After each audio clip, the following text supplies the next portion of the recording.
This is my generic standard leaf.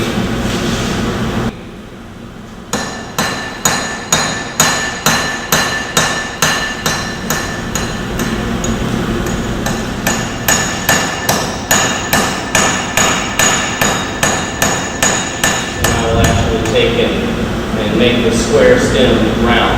I'll take it and forge it on the 4 corners, and that will take the 4 lines that exist now and make 8, and then you take the 8 lines and make 16, and that's how you proceed, and eventually you just end up a round piece.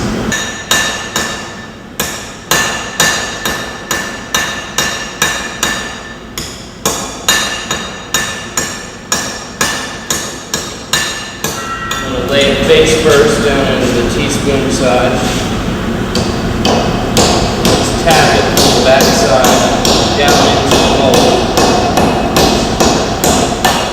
And now, as you can see, it has a lot more texture. It has some depth.